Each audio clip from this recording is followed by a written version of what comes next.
Electrostatic class +2 का first unit कौन सा है? इलेक्ट्रोस्टैटिक। सो इलेक्ट्रोस्टैटिक क्या होता है? देखिए, इलेक्ट्रोस्टैटिक को हम 2 पार्ट में लिखेंगे, इलेक्ट्रो प्लस स्टैटिक। इलेक्ट्रो का मीनिंग होता है चार्ज और स्टैटिक का मीनिंग होता है रेस्ट। यानी कि हम इलेक्ट्रोस्टैटिक के अंदर चार्जेस के बारे में पढ़ेंगे और वो चार्जेस कौन सी पोजीशन पे होंगे? रेस्ट। यानी कि आपके चार्जेस मूव नहीं करेंगे, वो एक ही पॉइंट पे खड़े रहेंगे। ऐसी स्टडी को हम क्या बोलते हैं? Electrostatic. The branch of physics in which we study about charges and which is at rest position called electrostatic. आप लोग भी लिखिए, what is electrostatic? The branch of physics in which we study about charges and which is at rest position is called electrostatic. Okay? Class +2 unit first electrostatic. मतलब क्या हो electrostatic का? Charges के बारे में पढ़ना और वो रेस्ट पोजीशन पे रहेंगे। ऐसी स्टडी को हम क्या बोलेंगे? इलेक्ट्रोस्टैटिक। इलेक्ट्रोस्टैटिक को हम 4 पार्ट में स्टडी करेंगे। यानी कि जो इलेक्ट्रोस्टैटिक चैप्टर है, यूनिट है, उसको 4 पार्ट में डिवाइड किया गया है। फर्स्ट पार्ट कौन सा रहेगा? Electrostatic charges. Second part electric field. Third part electric potential and the fourth part capacitance. यानी कि इलेक्ट्रोस्टैटिक के 4 पार्ट रहेंगे। इसको 1 पार्ट करके हम इसको स्टडी करेंगे। आज हम जो पार्ट स्टडी करने जा रहे हैं, पढ़ने जा रहे हैं, वो कौन सा है? Electrostatic charges part a unit first electrostatic. और जो हम इलेक्ट्रोस्टैटिक चार्जेस में आज हम टॉपिक स्टडी करेंगे इस लेक्चर में, वो टॉपिक रहेंगे कि चार्ज क्या होता है, व्हाट इज चार्ज। क्या चार्ज के टाइप्स होते हैं? चार्ज कितने प्रकार का होता है? यानी कि टाइप्स ऑफ चार्ज। चार्ज कैसे पैदा होता है? चार्ज क्यों पैदा होता है? चार्ज के पैदा होने के क्या कारण है? यानी कि कॉज ऑफ चार्ज। चार्ज को हम कैसे पैदा कर सकते हैं किसी बॉडी पे, यानी कि हाउ बॉडी इज चार्ज। आज हम ये 4 टॉपिक इस लेक्चर में स्टडी करेंगे। ओके, तो फर्स्ट टॉपिक पे आते हैं। हमारा फर्स्ट टॉपिक क्या है? What is charge. तो आइए हम फर्स्ट टॉपिक की तरफ जाते हैं, व्हाट इज चार्ज। कि चार्ज क्या होता है? देखिए, चार्ज को समझने के लिए मैं आपको एक प्रैक्टिकल कुछ करके दिखाता हूं, जिससे आप लोगों को काफी क्लियर हो जाएगा कि चार्ज क्या होता है। उसकी डेफिनेशन देने में काफी इजी रहेगी। देखिए, मेरे पास यहां मैंने कुछ कागज के टुकड़े ले लिए। मैंने एक बैलून लिया, एक गुब्बारा लिया। इस गुब्बारे को मैं इन कागज के टुकड़ों के पास लेके जा रहा हूं। देखिए, कोई एक्शन नहीं हुआ। अगर मैं इस गुब्बारे को रब करता हूं, यानी कि अपने बालों से रगड़ता हूं,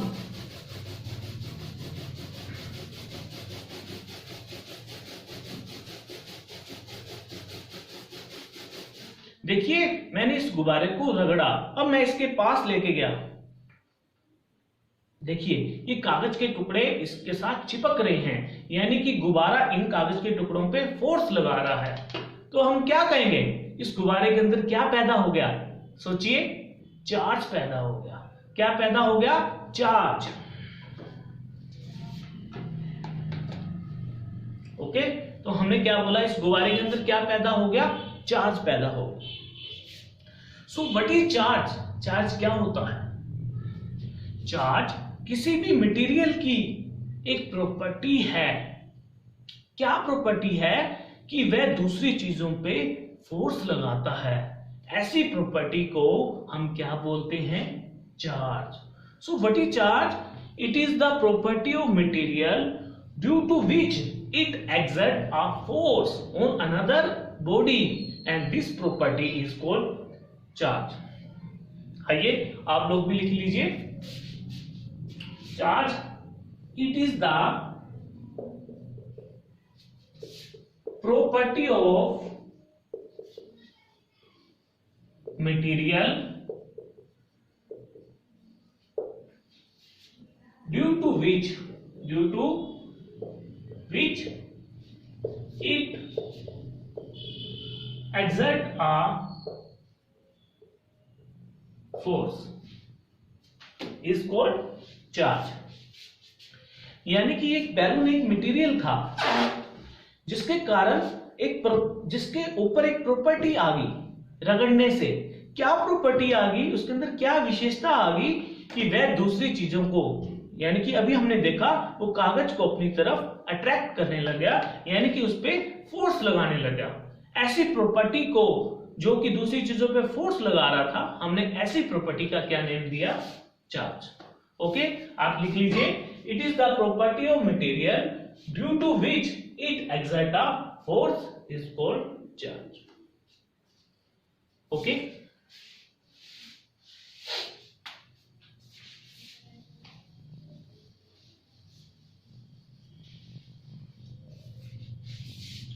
आइए अब हम देखते हैं कि ये चार्ज कितने टाइप्स का होता है। हमारा सेकंड टॉपिक क्या है,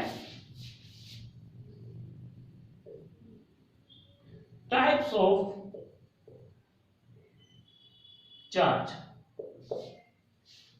है ना, कि चार्ज के कितने टाइप्स होते हैं। देखिए, अगर मेरे पास एक ग्लास रोड है,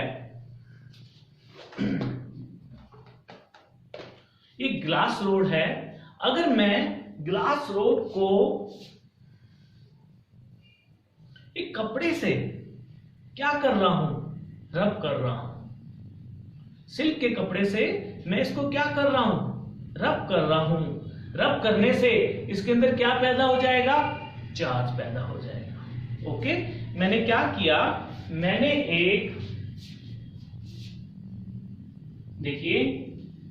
एक ग्लास रोड ली, उसको मैंने रब किया सिल्क से। ओके, ये हमारी क्या है, ग्लास रोड, ये हमारा ग्लास रोड। जब मैंने इसको सिल्क के कपड़े से जब इसको मैंने रब किया तो इसके अंदर क्या पैदा हो गया, चार्ज। ऐसे मैंने एक ग्लास रोड और ली, उसको भी मैंने सिल्क क्लॉथ से रब किया, रब करने से उसके अंदर भी क्या आ गया, चार्ज आ गया। जब मैंने इन दोनों ग्लास रोड को आपस में रखा, साथ में रखा, तो मैं क्या देखता हूं, ये इधर जा रहा है और ये इधर जा रहा है। मतलब उनमें क्या चीज हो रही है, रिपल्शन, यानी कि वो एक दूसरे को क्या कर रहे थे, रिपेल कर रहे थे। अब मैंने क्या किया, एक प्लास्टिक रोड ली। अब मैं प्लास्टिक रोड को सिल्क क्लॉथ से रब कर रहा था, तो इसके अंदर भी क्या हो गया, चार्ज पैदा हो गया। तो मैंने क्या देखा, अब मैंने एक प्लास्टिक की रोड ली,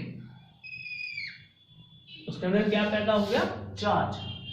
ऐसे ही मैंने एक रोड और ली प्लास्टिक की, उसको भी मैंने रब किया, उसके अंदर भी क्या पैदा हो गया, चार्ज। जब मैंने इन दोनों को साथ में रखा तो मैंने क्या देखा, ये भी एक दूसरे से दूर दूर जा रहे हैं। मतलब ये एक दूसरे को क्या कर रहे थे, रिपेल। ये हमने क्या लिया, प्लास्टिक। या आप और भी कुछ ले सकते हैं, या फिर आप यहां पर एबोनॉइड रोड ले लीजिए, या एम्बर रोड ले लीजिए। एबोनॉइड रोड काफी हार्ड मटेरियल रहता है प्लास्टिक का। ओके, तो हमने देखा जब हमने सेम ग्लास रोड ली तो एक दूसरे के पास रखा, चार्ज होने के बाद तो वो रिपेल कर रहे थे। सेम केस प्लास्टिक रोड में भी। अब मैंने क्या किया, इधर से मैंने एक ग्लास रोड ली जिसको मैंने चार्ज कर रखा था रब करने से। ये क्या लिया, ग्लास रोड। अब मैंने एक प्लास्टिक रोड ले ली, उसको भी मैंने रब करा हुआ था चार्ज करके। अब मैं क्या देखता हूं, जैसे मैं इन दोनों को साथ में रखता हूं, मैं क्या देखता हूं, ये इधर जाती है और ये इधर जाती है, यानी कि ये दोनों चिपक रहे हैं, यानी कि ये क्या हो रहे हैं, अट्रैक्ट हो रहे हैं। तो मैं क्या देख रहा हूं, अगर मैं सेम मटेरियल लेता हूं, उनको रब करता हूं, उनमें चार्ज पैदा होता है, अगर मैं उनको पास में रखता हूं तो वो दूर दूर जाते हैं, यानी उनमें रिपल्शन होता है। अगर मैं डिफरेंट मटेरियल लेता हूं, ये मैंने क्या लिया था, प्लास्टिक रो, डिफरेंट मटेरियल लेता हूं, उनको रब करता हूं, यानी कि उनमें मैं चार्ज पैदा करता हूं और मैं उन दोनों को अब सामने रखता हूं, तो वो क्या देखते हैं हम, वो एक दूसरे को अट्रैक्ट करते हैं। तो यानी कि यहां से क्या पता चल रहा है, अगर सेम बॉडी है तो उन पे चार्ज भी क्या होगा, सेम। यानी कि हम क्या देख रहे हैं, अगर सेम चार्ज होता है वो एक दूसरे को क्या करता है, रिपेल करता है। अगर डिफरेंट बॉडीज हैं तो चार्जेस भी क्या होगा, डिफरेंट होगा, और वो चार्ज डिफरेंट होगा तो वो एक दूसरे को क्या करेगा, अट्रैक्ट करेगा। यानी कि सेम चार्जेस के बीच में रिपल्शन होती है और डिफरेंट चार्जेस के बीच में अट्रैक्शन होती है। देखिए डिफरेंट चार्जेस, यहां से हमें एक बात समझ में आई कि चार्जेस एक नहीं, एटलीस्ट 2 टाइप्स के होंगे। यानी कि हमने यहां से चार्जेस को 2 पार्ट में डिवाइड किया। कौन कौन से चार्जेस थे, यानी कि चार्जेस के कितने टाइप्स होते हैं, 2 टाइप्स। ओके, ये सब किसने बताया, एक ड्यूफे नाम के साइंटिस्ट थे, उन्होंने ये सब करके बताया कि चार्जेस 2 टाइप्स के होते हैं। अब चार्जेस की नेमिंग करनी थी, हमें ये तो पता चल गया कि चार्जेस 2 टाइप के हैं।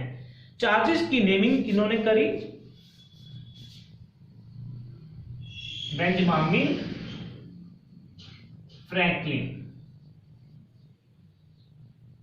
इन्होंने चार्जेस की नेमिंग करी। इन्होंने बताया कि चार्ज की जो नेमिंग है, एक चार्ज का नेम रखेंगे हम पॉजिटिव चार्ज और एक का नेम रखेंगे हम नेगेटिव चार्ज। यानी कि चार्ज 2 टाइप के होंगे, पॉजिटिव और नेगेटिव। किन्होंने बताया, ये बेंजामिन फ्रैंकलिन ने, पॉजिटिव चार्ज और नेगेटिव चार्ज। इन्होंने जो नेमिंग रखी चार्जेस की, पॉजिटिव और नेगेटिव, ये काफी उन्होंने सोच समझ के रखी। ऐसा उन्होंने नेमिंग क्यों किया, देखिए हमने जब देखा, जो हमने डिफरेंट मटेरियल लिए थे, यानी कि ग्लास रोड और प्लास्टिक रोड, वो एक दूसरे के साथ अट्रैक्ट हो रहे थे, तो हमने देखा वो अट्रैक्शन काफी लॉन्ग टाइम तक नहीं था, कुछ देर के बाद वो वापस अपनी पोजीशन पे आ गए, यानी कि अब उसमें वो अट्रैक्शन खत्म हो गया, यानी कि वो चार्ज क्या हो गया, खत्म। तो यहां से बेंजामिन फ्रैंकलिन ने क्या बताया कि अगर हम 2 डिफरेंट चार्जेस लेते हैं, अगर उनको साथ में रखते हैं, उनके बीच में अट्रैक्शन होती है, लेकिन कुछ टाइम के बाद वो चार्ज क्या हो जाता है, कैंसल। ऐसा मैथमेटिक्स में कब होता है कि जब 2 डिफरेंट नंबर हो, लेकिन अगर हम उनको जोड़ें और जोड़ने से उनका आंसर 0 आए, कब होता है, जब हम मैथमेटिक्स में एक पॉजिटिव नंबर लेते हैं और एक नेगेटिव नंबर लेते हैं, जब उन दोनों को जोड़ते हैं तो हमें रिजल्ट क्या मिलता है, 0। तो बेंजामिन फ्रैंकलिन ने ये सोचते हुए चार्जेस का क्या नेम रखा, positive charge and negative charge. अब क्वेश्चन इज दैट कि किसमें कौन सा पॉजिटिव होगा और किसमें नेगेटिव होगा, यानी कि ग्लास रोड में कौन सा चार्ज होगा और प्लास्टिक रोड में कौन सा चार्ज होगा। हमें ये तो पता चल गया कि दोनों रोड में डिफरेंट चार्जेस हैं, यानी कि एक में पॉजिटिव होगा और एक में क्या होगा, नेगेटिव होगा। बाय कन्वेंशन ये मान लिया गया प्लास्टिक रोड में कौन सा चार्ज होगा, नेगेटिव, और ग्लास रोड में कौन सा चार्ज होगा, पॉजिटिव। ये क्यों चार्ज होगा हम ये करेंगे बीसी कौन से टॉपिक में, कॉज ऑफ चार्जेस में, उसमें हम डिटेल में पढ़ेंगे। बाय कन्वेंशन मान लिया गया कि ग्लास रोड में पॉजिटिव चार्ज है और प्लास्टिक रोड में नेगेटिव। इसी के बेसिस पे काफी सारे एक्सपेरिमेंट्स किए गए और एक सीरीज बनाई गई। उस सीरीज को हम क्या बोलते हैं, इलेक्ट्रोस्टैटिक सीरीज। इलेक्ट्रोस्टैटिक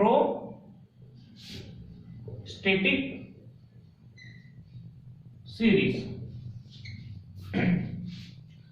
सबसे ऊपर ह्यूमन स्किन, उसके बाद ग्लास, ह्यूमन एयर, उसके बाद वूल, कैट फर, बिल्ली के जो बाल, उसके बाद silk, paper, cotton, would, amber, plastic, balloon जो हमने बैलून लिया था, और उसके बाद आप लिखेंगे एब्रिनोइड रोड। एक सीरीज बना दी गई। इस सीरीज में क्या बोला गया, जो सबसे ऊपर मटेरियल होगा वो मोस्ट पॉजिटिव रहेगा और जो सबसे नीचे होगा वो नेगेटिव रहेगा। यानी कि आप सीरीज में कोई भी दो एलिमेंट उठा लीजिए। जैसे हमने क्या देखा था, जो हमने एक्सपेरिमेंट किया था उसमें हमने एक बैलून लिया था और एक हमने क्या लिया था, पेपर लिया था। ओके, और हमारे पास क्या था, ह्यूमन एयर। ये सॉरी पेपर नहीं, ह्यूमन एयर। देखिए अब ह्यूमन एयर क्या है, ऊपर, और प्लास्टिक बैलून क्या है, नीचे। यानी कि जब हमने गुब्बारे को यहां पर हमने रब किया हमारे बालों से, तो ह्यूमन एयर ऊपर है, तो ह्यूमन एयर पे कौन सा चार्ज आएगा, पॉजिटिव, और इस बैलून पे कौन सा चार्ज आएगा, नेगेटिव। इस इलेक्ट्रोस्टैटिक सीरीज से आप देख सकते हैं। Okay, clear? So this is electrostatic series. जो एलिमेंट ऊपर रहेगा वो पॉजिटिव और जो नीचे रहेगा वो क्या रहेगा, नेगेटिव। सो हमने इस टॉपिक में देखा टाइप ऑफ चार्जेस में चार्ज टू टाइप के होंगे, पॉजिटिव चार्ज और नेगेटिव चार्ज। ये एक्सपेरिमेंट किन्होंने किए थे, क्या नेम था उनका, ड्यूफे, और चार्जेस की नेमिंग किन्होंने करी थी, बेंजामिन फ्रैंकलिन ने। ओके, अब हम देखेंगे कि ये चार्ज क्यों पैदा होता है, कॉज ऑफ चार्ज।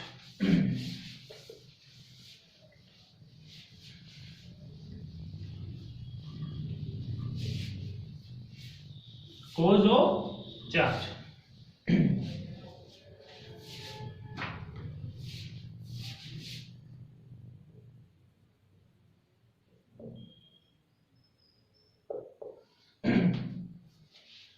कि चार्ज पैदा क्यों होता है। देखिए इसके लिए हम देखते हैं कोई भी मटेरियल है वो किसका बना होता है, एटम का बना होता है। कोई भी material is made up of किसका, एटम का। ठीक है, जैसे हमने बैलून लिया था, वो मटेरियल था, वो किसका बना है, छोटे छोटे एटम्स का बना है। एटम का स्ट्रक्चर कैसे होता है, हम जानते हैं एटम का स्ट्रक्चर, एटम के बीच में कौन होता है, न्यूक्लियस, और उसके चारों तरफ कौन घूम रहे होते हैं, इलेक्ट्रॉन। ओके, एटम के बीच में न्यूक्लियस, न्यूक्लियस के अंदर प्रोटॉन, न्यूट्रॉन, और उसके सराउंडिंग में कौन घूम रहे होते हैं, इलेक्ट्रॉन। हमें स्टडी में पता चला इलेक्ट्रॉन पे जो चार्ज होता है वो क्या होता है, नेगेटिव, और जो न्यूक्लियस पे चार्ज होता है यानी कि प्रोटॉन पे जो चार्ज होता है वो क्या रहता है, पॉजिटिव। ओके, और हमें क्या पता चला इसके स्ट्रक्चर में, number of proton is equal to number of electron होते हैं। यानी कि जिस एटम में जितने प्रोटॉन होंगे उतने ही क्या होंगे, इलेक्ट्रॉन होंगे। और प्रोटॉन और इलेक्ट्रॉन पे चार्ज क्या होता है, प्रोटॉन पे पॉजिटिव चार्ज, इलेक्ट्रॉन पे नेगेटिव चार्ज। यानी कि एक एटम में जितने पॉजिटिव चार्ज होंगे उतने ही क्या होंगे, नेगेटिव चार्ज। यानी कि positive charge is equal to negative charge. Charges equal हैं, यानी कि जितने पॉजिटिव हैं उतने नेगेटिव हैं, तो नेट चार्ज कितना हो जाएगा, 0। तो नेट चार्ज कितना हो जाएगा, 0। यानी कि हमारा जो एटम होता है वो इलेक्ट्रिकली न्यूट्रल होता है। ओके, समझिए, एटम क्या होता है, न्यूट्रल। यानी कि उस पे जितने पॉजिटिव चार्ज होते हैं उतने ही नेगेटिव चार्ज होते हैं। हमारा एटम इसलिए क्या रहता है, न्यूट्रल। जैसे कि हमने प्रैक्टिकल में भी देखा था, जब हम बैलून को कागज के टुकड़ों के पास ले गए थे, हमारा बैलून कागज के टुकड़ों को नहीं उठा रहा था। कब तक, जब तक हमने उसे रब नहीं किया था। क्यों, क्योंकि हमारा जो गुब्बारा था, बैलून था, वो क्या था, उस वक्त न्यूट्रल था। क्योंकि जितने उसमें इलेक्ट्रॉन थे उतने ही क्या थे, प्रोटॉन थे। यानी कि उसके ऊपर कोई भी चार्ज नहीं था। तो ये चार्ज कैसे पैदा होता है, यानी कि इस एटम में वो चार्ज कैसे आएगा। देखिए, वो एटम में चार्ज कैसे आएगा। देखिए, दो बॉडीज हैं, मान लीजिए एक बॉडी है ए और एक बॉडी है बी। ओके, मान लीजिए इसमें 4 इलेक्ट्रॉन हैं और 4 ही क्या है, प्रोटॉन है। तो नेट चार्ज कितना होगा, 0, क्योंकि इलेक्ट्रॉन पे नेगेटिव और प्रोटॉन पे पॉजिटिव। इसी तरह इसमें भी मान लीजिए, इसमें भी 4 इलेक्ट्रॉन है और 4 ही क्या है, प्रोटॉन, जिसके कारण इसमें नेट चार्ज क्या होगा, 0। अब मैंने क्या किया, इन दोनों बॉडी को रब किया, आपस में रब किया। रब करने से क्या होगा, देखिए मैंने इन बॉडी को क्या किया, रब किया। रब करने से देखिए क्या होगा, एटम के चारों तरफ इलेक्ट्रॉन घूम रहे होते हैं। ओके, कुछ लेस टाइटली बाउंड होते हैं। जब एटम को एटम से हम रब करते हैं तो क्या होता है, जो आखिरी के इलेक्ट्रॉन होते हैं जो घूम रहे होते हैं, वो एक जगह से दूसरी जगह में आ जाएंगे। कौन से आएंगे, जहां पर इलेक्ट्रॉन काफी लेस टाइटली बाउंड होंगे। मान लीजिए यहां की जो इलेक्ट्रॉन थे वो लेस टाइटली बाउंड थे, इसके साथ कम चिपके हुए थे, वो इलेक्ट्रॉन इधर आ गए, इसने इसको अपनी तरफ खींच लिया। मान लीजिए कितने इलेक्ट्रॉन आ गए, यहां से यहां 2 इलेक्ट्रॉन आ गए। अब देखिए इसके अंदर पहले कितने इलेक्ट्रॉन थे, 4 इलेक्ट्रॉन। अब 2 इलेक्ट्रॉन चले गए तो बाकी कितने बचेंगे, 2 इलेक्ट्रॉन। प्रोटॉन वही के वही रहेंगे, कितने, 4। इसके अंदर 4 इलेक्ट्रॉन पहले थे, 2 और आ गए, -4 पहले थे, -2 और आ गए, तो कितने हो गए, -6 इलेक्ट्रॉन। प्रोटॉन वही के वही रहेंगे। अब देखिए 4 में से -2 गया, प्लस का 2, और इसमें से माइनस का 2, यानी कि बॉडी अब क्या होगी, चार्ज हो गई। इसमें चार्ज कितना आ गया, प्लस का 2, और इसमें चार्ज कितना आ गया, -2। देखा, चार्ज कितने टाइप का है, पॉजिटिव और नेगेटिव। इस बॉडी पे चार्ज आ गया +2 और इस बॉडी पे चार्ज आ गया -2। तो बॉडी चार्ज कैसे हुई, बॉडी चार्ज होती है जब एक जगह से दूसरी जगह पे इलेक्ट्रॉन जाते हैं, due to the transfer of the electron, जिसके कारण बॉडी क्या हो जाती है, चार्ज। तो आप लिख दीजिए, due to transfer of electron के कारण हमारी बॉडी क्या होती है, चार्ज होती है। यहां से ये क्वेश्चन बनता है कि इलेक्ट्रॉन ही क्यों गया यहां से यहां, प्रोटॉन क्यों नहीं गया, है ना। तो प्रोटॉन इसलिए नहीं जाता क्योंकि प्रोटॉन का जो मास है, mass of proton is heavier then mass of electron. Proton काफी भारा होता है एज कंपेयर टू इलेक्ट्रॉन, जिसके कारण वो मूव करना पसंद नहीं करता। ओके, या तो आप ये भी कह सकते हैं प्रोटॉन टाइटली बाउंड होता है न्यूक्लियस के अंदर।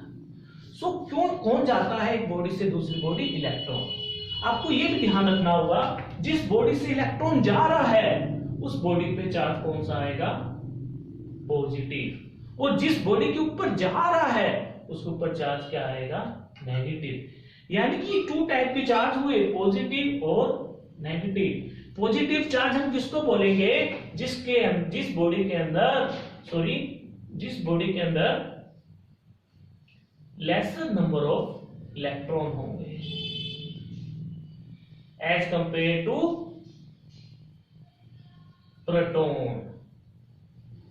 और नेगेटिव चार्ज क्या होगा? वो बॉडी जिसके अंदर एक्सेस नंबर ऑफ इलेक्ट्रॉन होंगे एज कंपेयर टू प्रोटॉन। यानी कि अगर दो बॉडी हैं, एक बॉडी से दूसरी बॉडी इलेक्ट्रॉन जा रहे हैं, इसमें अगर आ रहे हैं तो इस पे चार्ज होगा नेगेटिव, जहां से जा रहे हैं उस पे चार्ज क्या होगा? Positive.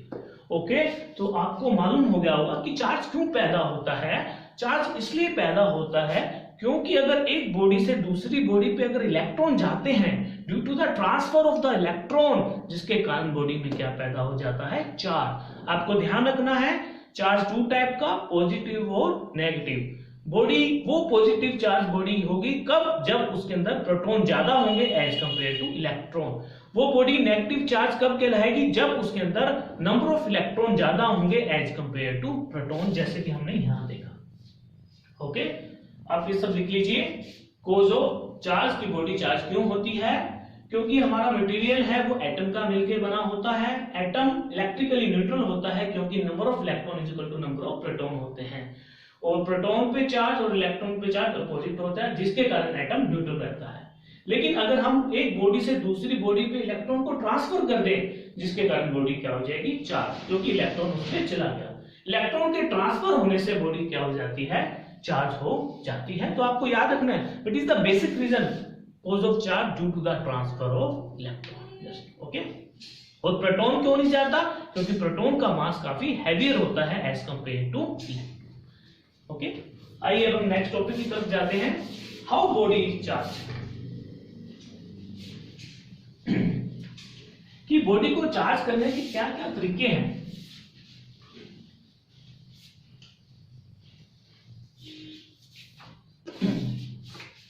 Charging a body, how body is charged।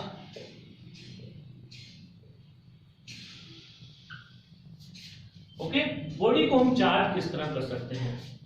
Body को चार्ज करने के तीन तरीके हैं। चार्जिंग बाय फ्रिक्शन, या जिसको हम क्या बोलते हैं? Charging by rubbing. Second, charging by touching, या फिर चार्जिंग बाय कंडक्शन, मतलब हम क्या करेंगे? उसको टच करेंगे। लास्ट तरीका है चार्जिंग बाय इंडक्शन, मतलब without touching.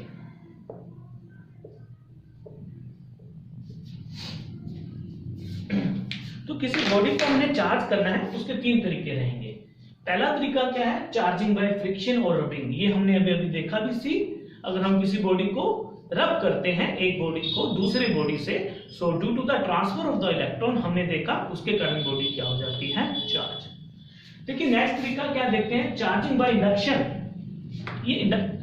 Charging by conduction. Conduction से कोई बॉडी को कैसे चार्ज करते हैं? देखिए, मान लीजिए हमारे पास एक बॉडी है, ओके, ये अनचार्ज बॉडी है, यानी कि इक्वल नंबर ऑफ इसमें पॉजिटिव चार्ज है और क्या है? नेगेटिव चार्ज है। ये बॉडी क्या है? अभी अनचार्ज। ओके, अब हम क्या करते हैं? इस बॉडी के पास अगर एक चार्ज बॉडी लेके आते हैं, मान लीजिए अगर हम इसी बॉडी के पास एक चार्ज बॉडी लेके आते हैं। ओके, मान लीजिए एक बॉडी है जिसपे जो नेगेटिव चार्ज है, ये कौन सी होगी? चार्ज। अगर मैं इसको इसके पास लेके आता हूं, पास भी नहीं, अगर हम इसको टच करते हैं, ये मैंने इसको क्या कर दिया? टच कर दिया। अब देखते हैं क्या होगा। इसके अंदर पहले से क्या था? ये पॉजिटिव और नेगेटिव। देखिए जब हम इस बॉडी को इसके साथ टच करेंगे तो क्या होगा? देखिए ये नेगेटिव नेगेटिव के बीच में क्या हो रहा था? रिपल्शन। देखिए जैसे यहाँ बॉडी लिखी हमने, चार्ज, नेगेटिव चार्ज, इस नेगेटिव और नेगेटिव के बीच में रिपल्शन हो रहा था, लेकिन ये बाहर नहीं जा पा रहे थे। क्यों? क्योंकि बाहर क्या थी? एयर थी, इंसुलेटर, जिसकी वजह से ये इलेक्ट्रॉन बाहर नहीं जा पा रहे थे। लेकिन जैसे मैंने इस बॉडी को एक बॉडी के साथ छुआ, कंडक्टिंग बॉडी के साथ, तो इन इलेक्ट्रॉन के बीच में रिपल्शन हुई, लेकिन इनको यहां से रास्ता मिल गया आगे जाने का। इलेक्ट्रॉन इलेक्ट्रॉन के बीच में क्या हुई? रिपल्शन, ये यहां पर आ गया। ओके, ऐसे ही इन इलेक्ट्रॉन के बीच में फिर रिपल्शन हुई, इन्होंने आगे मार के इसको इधर कर दिया। अब देखिए इसके बीच में रिपल्शन होगी, ये इलेक्ट्रॉन इधर जाएगा, लेकिन इनके बीच में भी क्या हो रही है? रिपल्शन, वो इलेक्ट्रॉन इधर नहीं जाने देंगे। तो ड्यू टू द रिपल्शन,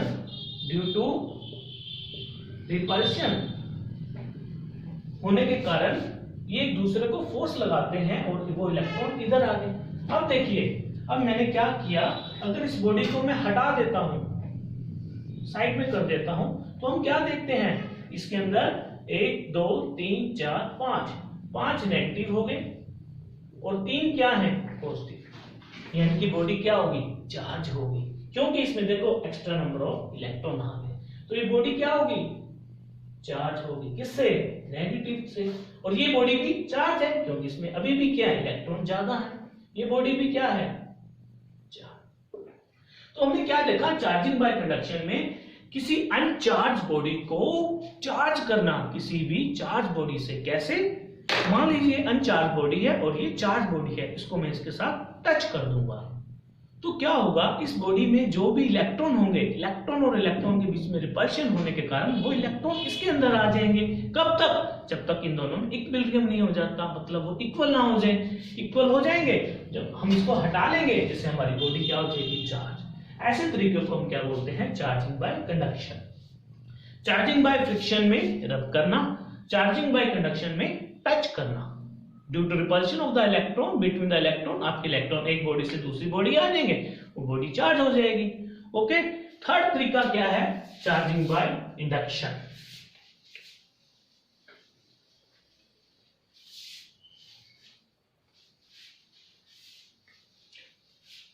देखिए अब हम क्या करेंगे? बॉडी को चार्ज करेंगे, कौन सी मेथड से? Bye induction.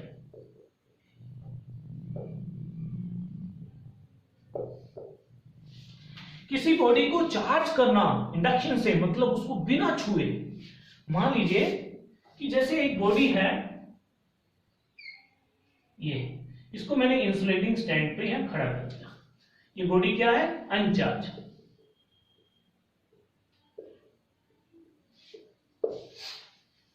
ओके, अनचार्ज क्यों है? Equal number of electron is equal to number of proton, इसलिए बॉडी क्या है? अनचार्ज।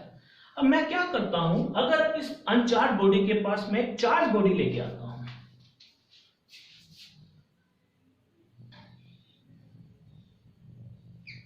इस बॉडी के पास मैं एक चार्ज बॉडी लेके आ गया, ये देखिए कौन सी? पॉजिटिव बॉडी से मानो वो चार्ज है।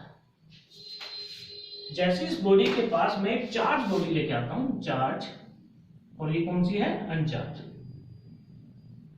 देखिए इसके पास लेके आऊंगा तो इसमें क्या होगा? जो इसमें नेगेटिव चार्ज होगा वो इधर आ जाएगा। क्यों? क्योंकि यहां पर क्या है? पॉजिटिव। ये पॉजिटिव चार्ज नेगेटिव चार्ज को अपनी तरफ अट्रैक्ट कर रहा है। ये नेगेटिव चार्ज इस बॉडी से बाहर तो नहीं आ सकता, लेकिन इस बॉडी के कॉर्नर पे आ जाएगा। क्यों? क्योंकि ये पॉजिटिव चार्ज इसको अट्रैक्ट कर रहा है। यहां पर जिसके कारण यहां पर नेगेटिव चार्ज ज्यादा हो जाएगा, यानी कि ये बॉडी यहां पर नेगेटिव बन जाएगी, और इस हिस्से में ये बॉडी क्या बन जाएगी? पॉजिटिव। आप यूं भी कह सकते हो ये पॉजिटिव इसको अट्रैक्ट कर रहे हैं और पॉजिटिव इसको क्या कर रहे हैं, रिपेल।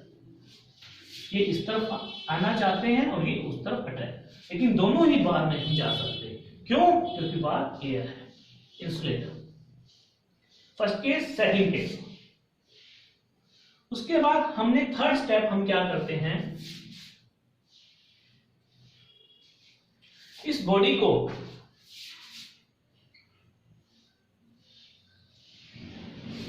इसमें क्या थे, नेगेटिव नेगेटिव नेगेटिव और पॉजिटिव पॉजिटिव पॉजिटिव।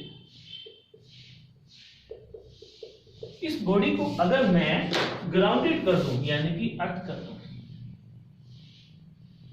और यहां पर हमारा क्या था, एक पॉजिटिव चार्ज, तो क्या होगा, अर्थ करने से ग्राउंडेड से इलेक्ट्रॉन आएंगे अर्थ से, और इसको क्या कर देंगे, इतने ही नंबर ऑफ प्रोटॉन के साथ इलेक्ट्रॉन मिल जाएंगे और उसको क्या कर देंगे, न्यूट्रल कर देंगे। यानी कि हमारा स्टेप नेक्स्ट क्या हो जाएगा,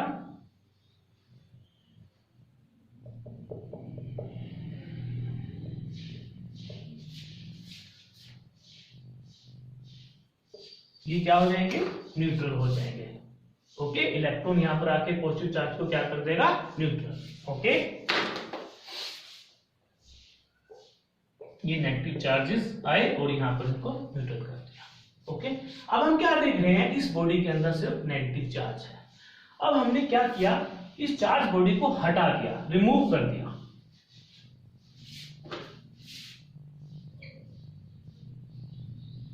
रिमूव करने से क्या होगा, इस बॉडी के अंदर सिर्फ क्या था, एक्सेस में नेगेटिव चार्ज था, जो कि रिपल्शन के कारण बाद में ऐसे। तो बॉडी क्या होगी, चार्ज होगी, किससे चार्ज होगी, नेगेटिव चार्ज से। तो हमने क्या देखा, किसी अनचार्ज बॉडी को चार्ज बॉडी से हमने चार्ज किया बिना उसको टच किए, ऐसे तरीके को हम क्या बोलते हैं, चार्जिंग बाय इंडक्शन। किसी भी बॉडी को चार्ज करना बिना उसे टच किए, ऐसी चार्जिंग को हम क्या बोलते हैं, charging by induction. So what is charging by induction, when an uncharged body is charged by charged body without any touching, and this method is called charging by induction. Okay, so हमने body को charge करने के तीन तरीके देखे, charging by friction, charging by conduction, charging by rubbing, charging by induction. Okay okay, आज हम ये टॉपिक करेंगे, बाकी हम इसके बाद नेक्स्ट लेक्चर में देखेंगे नेक्स्ट टॉपिक क्या रहेंगे।